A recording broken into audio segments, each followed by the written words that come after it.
Hello everyone, once again welcome back on your YouTube channel Dangi academy. तो friends, जो series हमने start की है कि एमपी में होने वाली एग्ज़ाम्स ग्रुप 2 सब ग्रुप 4 इस एग्ज़ाम्स की प्रिपरेशन के लिए इस एकेडमी पर सारे ही सब्जेक्ट के लगभग वीडियो प्रोवाइड करने की मैं कोशिश कर रही हूँ।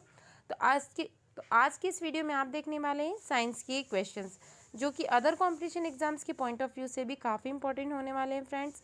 तो फ्रेंड्स, वीडियो को स्टार्ट करने से पहले आप सभी से रिक्वेस्ट है कि यदि आप चैनल पर पहली बार आए हैं तो चैनल को सब्सक्राइब कर लीजिए और साइड में जो बेल आइकन का बटन है उसे प्रेस करके ऑल नोटिफिकेशन को ऑन कर दीजिए। भी नया वीडियो अपलोड हो तो आपके पास नोटिफिकेशन पहुंच जाए। और वीडियो अच्छा लगे तो लाइक ज़रूर कीजिए। तो आइए वीडियो को स्टार्ट करते हैं। फर्स्ट क्वेश्चन है, which of the following do not allow the sound wave to pass through it. मतलब ध्वनि तरंग को इसके माध्यम से गुजरने की अनुमति नहीं देता है। जैसे आप मुंह से बोल रहे हैं, कोई भी आवाज़ जो आ रही है तो वो अलग अलग मीडियम से यदि पास हो रही है तो कौन से मीडियम है जिसमें से आवाज़ या ध्वनि या साउंड जो है वो पास नहीं हो सकता। तो देखिए, सपोज कीजिए कि पानी है या कोई सा भी लिक्विड है, तो स्लो ज़रूर होगी क्योंकि वो डिस्ट्रक्शन पैदा कर रहा है उसमें, लेकिन आएगी ज़रूर। ठोस, उसमें भी जा सकती है, द्रव और ठोस। गैस और द्रव, तो गैसों में तो जनरली आप बात करते तो आपके चारों तरफ एयर प्रेजेंट होती है और आपको सुनाई देता है। सेम वैसे ही ठोस और गैस, यहाँ पर भी आप सुन सकते हैं, बट वैक्यूम यानी निर्वात के अंदर जो ध्वनि तरंगे हैं वो पास नहीं हो सकती, इसमें से वो मूव नहीं कर सकती। तो आंसर हो जाएगा वैक्यूम या निर्वात। वैक्यूम या निर्वात। विच of the following is an incorrect method for preventing rust information.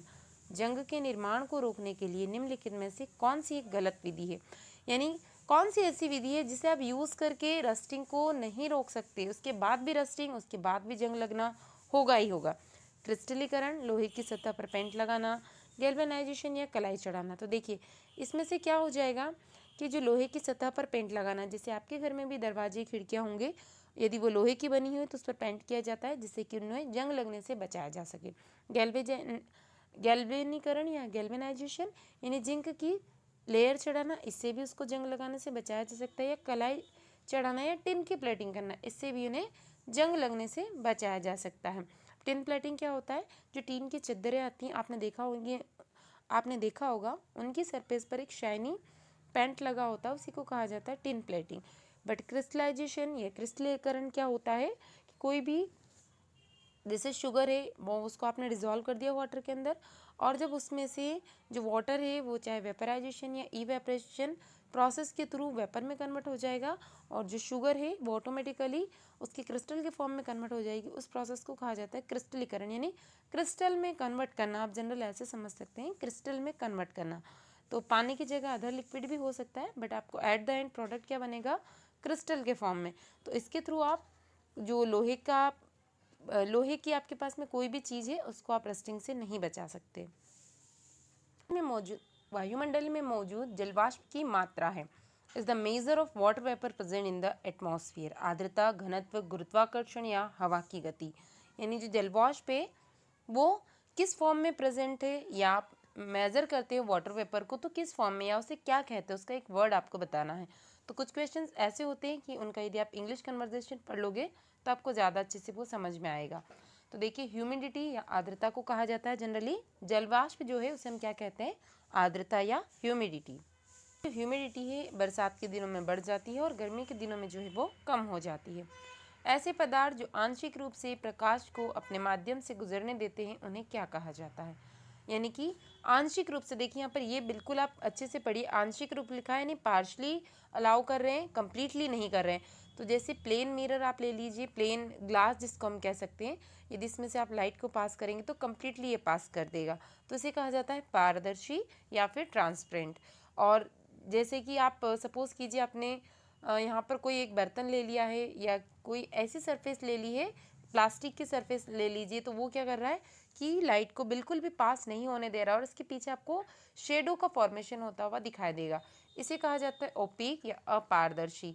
और मेटल आपको मालूम है, लेकिन उसने कहा है क्वेश्चन की क्या डिमांड है, आंशिक रूप से, मतलब क्या कर रहा है, पार्शली अलाउ कर रहा है।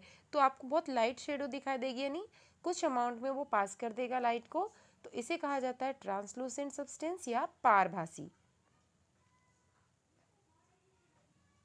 टेस्ट लगाएंगे तो आपकी तैयारी और बेहतर हो जाएगी। आपको ये समझ में आएगा कि आपने अभी तक कितनी प्रिपरेशन की है। प्ले स्टोर से परीक्षा ऐप को डाउनलोड कर सकते हैं या डिस्क्रिप्शन बॉक्स में जाकर दी हुई लिंक पर क्लिक करके भी इस ऐप को डाउनलोड कर सकते हैं। तो फ्रेंड्स, आपको यहाँ पर जाना है ग्रुप 2, जैसे कि ऑप्शन यहाँ पर आपको दिखाई दे रहा है। टेस्ट पर क्लिक करेंगे तो आपके सामने ऑप्शंस ओपन हो जाएंगे। तो देखिए यहाँ पर आपको मिल जाएगा ग्रुप 2 सब ग्रुप 4। इसके अलावा यहाँ पर 2 ऑप्शन आपको दिखाई देंगे, क्योंकि एक री एग्ज़ाम है तो इससे पहले भी यहाँ पर टेस्ट सीरीज उपलब्ध करवाई गई थी। तो आप यहाँ पर क्लिक कीजिए ग्रुप 2 सब ग्रुप 4 दिसंबर स्पेशल। इस पर आप क्लिक करेंगे तो आपके सामने टेस्ट की जो लिस्ट है वो ओपन होकर आ जाएगी। यहाँ पर आपको फ्री डेमो टेस्ट भी उपलब्ध करवाया गया है, जिसे आप देख सकते हैं कि किस टाइप के टेस्ट यहाँ पर दिए गए हैं। तो यदि आप इस पर क्लिक करेंगे तो आपके सामने ओपन हो जाएगा फ्री डेमो टेस्ट। 180 मिनट्स का यहाँ पर टाइम दिया गया है। 200 क्वेश्चन है, ईच क्वेश्चन 1 मार्क्स से। अब पूरा यहाँ पर देखिए आपको एक एक ऑप्शंस, एक एक कैटेगरी के बारे में बताया गया है कि किससे कितने क्वेश्चंस आएंगे। 25 हिंदी से, साइंस से 25, mathematics 25, general knowledge 25, English 25, computer knowledge 25, reasoning ability 25, general management 25। तो देखिए फ्रेंड्स, ये जो पूरा डिस्क्रिप्शन दिया गया है, यानी एक एक कैटेगरी का ये एवरेज करके दिया गया है। 1 या 2 क्वेश्चन ऊपर या नीचे हो सकते हैं। वैसे तो आप एग्ज़ाम दे चुके हैं, आपको अनुमान होगा ही किस टाइप के क्वेश्चंस यहाँ पर पूछे गए हैं। तो आपको क्लिक करना है स्टार्ट टेस्ट पर। तो जैसे आप इसको स्टार्ट करेंगे आपके सामने क्वेश्चंस ओपन होके आ जाएंगे। तो मैं आपको ये वीडियो ज़्यादा लंबा ना हो, क्वेश्चंस आप रीड करके इसके आंसर दीजिएगा। मैं आपको सिर्फ एक डेमो के तौर पर बता रही हूँ काव्य कितने प्रकार के कहे गए हैं। तो सपोज़ कीजिए हमने ये ऑप्शंस को चूज़ कर लिया है, नेक्स्ट करते जाना है। अक्षरा पत्रिका का प्रकाशन कहाँ से होता है, तो इस टाइप से आप इसको कर सकते हैं। अब आपको क्या करना है, जब आपका टेस्ट कंप्लीट हो जाए तो आप इसको चेक कर सकते हैं। यहाँ से आप इसको चेक कर सकते हैं कि जब आपका पूरा टेस्ट हो जाता है कि यदि हमारा कोई क्वेश्चन छूट तो नहीं गया है, तो यहाँ से आप चेक कर सकते हैं।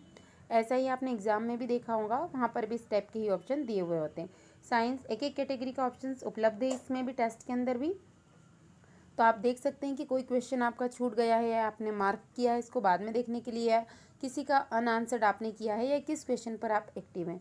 जब आपका टेस्ट पूरा हो जाता है तब आपको इस ग्रीन बटन सबमिट पर क्लिक करना है। यहाँ पर आपको दिख जाएगा कि आपने कितने कितने क्वेश्चन अटैम्प्ट किए हैं, कितने के आंसर नहीं दिए हैं और कितने क्वेश्चन को विजिट अभी तक नहीं किया है। अब आपको इसको सबमिट करना है, तो सबमिट कर दीजिए आप यहाँ से। इसके बाद आप अपना रिजल्ट स्क्रीन पर देख पाएंगे, कौन सी रैंक रही है आपकी। जितने भी स्टूडेंट ने अभी तक इस टेस्ट को अटैम्प्ट किया है उसमें आपकी रैंक ये यहाँ पर बता देगा, कितने क्वेश्चन करेक्ट हैं, कितने अनकरेक्ट हैं, अब आपकी रैंक क्या है। और यहाँ से आपने जो टेस्ट अटैम्प्ट किया है उसके आंसर भी आप सी आंसर पर क्लिक करके देख सकते हैं। एक एक पोर्शन का ये रिजल्ट बता देगा आपको। इस टाइप से आप क्लिक करके इन पर देख सकते हैं। यहाँ पर भी आपका बता देगा कि आपका टॉपर कंपैरिजन कितना रहा है, किसकी रैंक फर्स्ट रही है, कितने कितने क्वेश्चन अटैम्प्ट किए हैं। तो सी आंसर पर यदि आप क्लिक करते हैं तो ये आपको पूरे आंसर्स बता देगा। देखिए फ्रेंड्स, यदि आप इस टेस्ट सीरीज़ को ज्वाइन करना चाहते हैं और इसे परचेस करना चाहते हैं तो आपको क्लिक करना होगा अनलॉक कोर्स पर। जैसे ही अनलॉक कोर्स पर आप क्लिक करेंगे तो आपके सामने ऑप्शन आपको दिखाई दे रहा होगा पेड वंस ₹299। बट यदि आप मेरा कूपन कोड दांगी 50 यूज़ करते हैं तो आपको यहाँ पर 50% का डिस्काउंट मिल जाएगा। देखिए, जो टेस्ट सीरीज़ 299 की थी अब वो आपको मिलेगी 149 में। तो फ्रेंड्स, ज़्यादा से ज़्यादा टेस्ट जरूर लगाइए ताकि आपकी प्रिपरेशन और बेस्ट हो सके और आपके सिलेक्शन के ज़्यादा से ज़्यादा चांस बढ़ सके। तो इस टाइप से आप इस टेस्ट सीरीज़ को परचेस कर सकते हैं। फ्रेंड्स, जैसा कि स्क्रीन पर आपको दिखाई दे रहा होगा, ये मेरा कूपन कोड है। तो टेस्ट ज़्यादा से ज़्यादा ज़रूर लगाइए और अपनी तैयारी को बेहतर कीजिए। एक लाल लिटमस नीला हो जाता है जब वो किसके साथ रिएक्शन करता है। तो जनरली जो लिटमस पेपर होते हैं वो 2 कलर के होते हैं, एक होता है लाल लिटमस पेपर और एक होता है नीला लिटमस पेपर। ये आपको ध्यान रखना, लाल और नीला। तो आपसे क्वेश्चन में पूछा गया है कि लाल लिटमस पेपर नीला कब हो जाता है। तो अब देखिए, ये आपको दोनों ही इस फॉर्म में मिलेंगे, एक लाल मिलता है और एक नीला।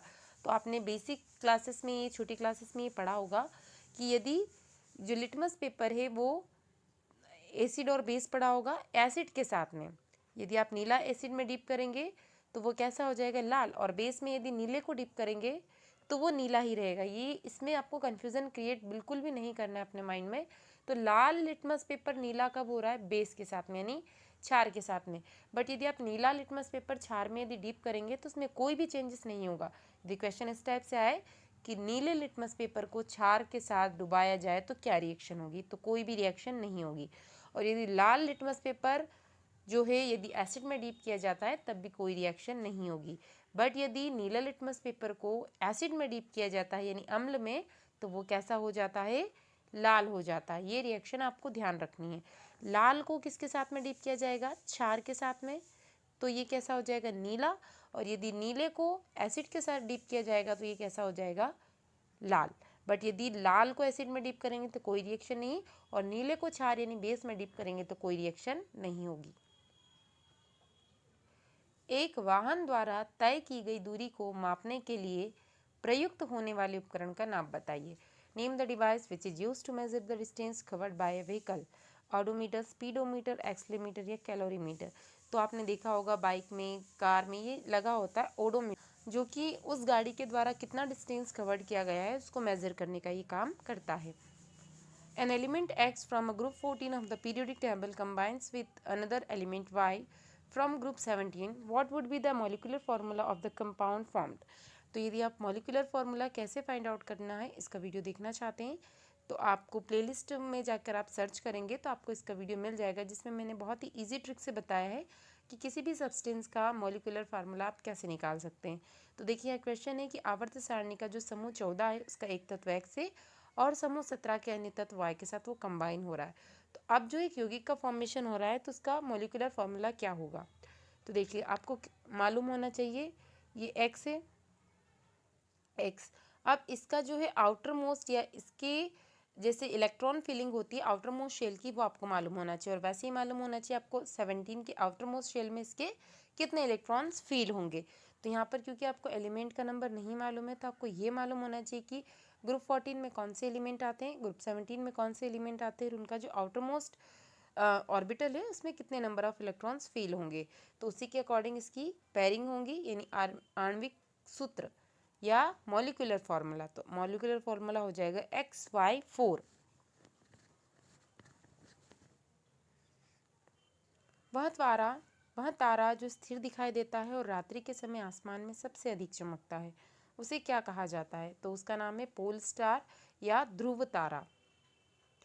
और इसी से ऐसा माना जाता है कि पहले के ज़माने में लोग दिशा निर्धारित करने में या डायरेक्शन को फाइंड आउट करने में इसी तारे की मदद वो लेते थे, इसी तारे की मदद ली जाती थी। The microbe that is biological nitrogen fixer is, वह सूक्ष्म जीव जो कि जैविक नाइट्रोजन फिक्सर है।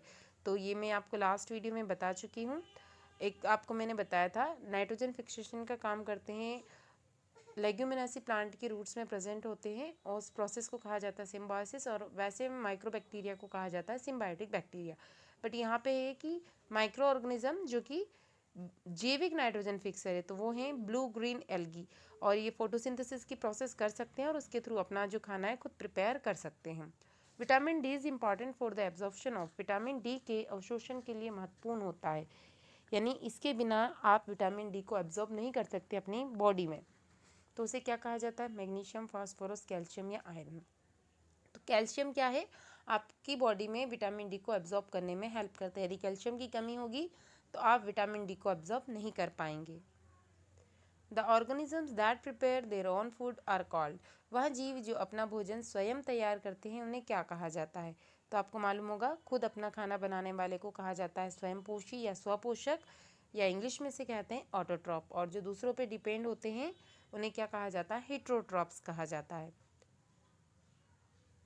निम्नलिखित में से कौन थायराइड ग्रंथि के सामान्य कार्य के लिए आवश्यक है। Which of the following is essential for normal functioning of thyroid gland, sulphur, लोह, आयोडीन या कैल्शियम। तो जो थायराइड ग्लैंड है उसके लिए क्या आवश्यक होता है, आयोडीन, और आयोडीन की यदि कमी हो जाती है तो इसकी वजह से आपने जनरली सुना होगा घेंगा या गॉइटर रोग हो जाता है। ये ग्लैंड क्या हो जाती है, इसमें स्वेलिंग आ जाती है, फूल जाती है, और तो इसके लिए क्या आवश्यक है, आयोडीन आवश्यक होता है। A hollow sphere is cut into two equal parts if the inner surface is highly polished, then it will act S, एक खोखले गोले को दो बराबर भागों में काटा जाता है। यदि आंतरिक सतह अत्यधिक चिकनी हो तो यह किस रूप में कार्य करेगी?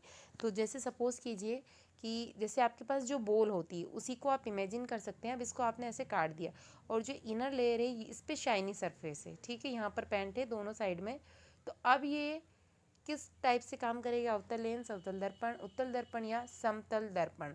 तो आप जो है ऐसे देख रहे हैं, यहाँ पर आपको क्या दिखाई दे रहा है? आंतरिक सतह अत्यधिक चिकनी है, तो ये कैसा बन जाएगा? अवतल दर्पण। अवतल दर्पण की ये तरह काम करेगा, यानी आप अपना फेस इसके अंदर यहाँ पर देख पा रहे हैं, इसलिए क्या हो जाएगा? अवतल दर्पण। पौधों में क्लोरोफिल के संश्लेषण के लिए खाली स्थान आवश्यक होता है। बोरॉन, आयोडीन, मैग्नीशियम या सोडियम। तो क्लोरोफिल की यदि सिंथेसिस मैग्नीशियम की कमी हो जाएगी तो सिंथेसिस होना बंद हो जाएगी। तो क्लोरोफिल के सिंथेसिस के लिए मैग्नीशियम इम्पॉर्टेंट एलिमेंट होता है प्लांट्स के लिए। Acid react with metal and release, अम्ल धातुओं के साथ अभिक्रिया करते हैं और उत्पन्न करते हैं। तो अम्ल की यानी एसिड की रिएक्शन यदि मेटल के साथ की जाए तो जनरली वो किसका फॉर्मेशन करते हैं? हाइड्रोजन का। कैसे? एक एग्जांपल के थ्रू हम देख सकते हैं, जैसे मैग्नीशियम जो एक मेटल है, या आप इसकी जगह ले सकते हैं जिंक एक मेटल है। यदि आप जिंक की रिएक्शन करवा रहे हैं HCl के साथ में तो देखिए क्या हो जाएगा, यहाँ पर इसको बैलेंस करना है आपको रिएक्शन को, तो ये बनता है ZnCl2 का फॉर्मेशन हो जाता है 2HCl, और ये बन जाता है H2 यानी हाइड्रोजन गैस गिव्स आउट। या वैसे ही आप मैग्नीशियम के साथ कर सकते हैं, कैल्शियम के साथ इसको। तो फ्रेंड्स इस वीडियो में इतना ही। इसी टाइप के वीडियोस चैनल पर आपको लगातार मिलते रहेंगे, तो चैनल के साथ बने रहिए। थैंक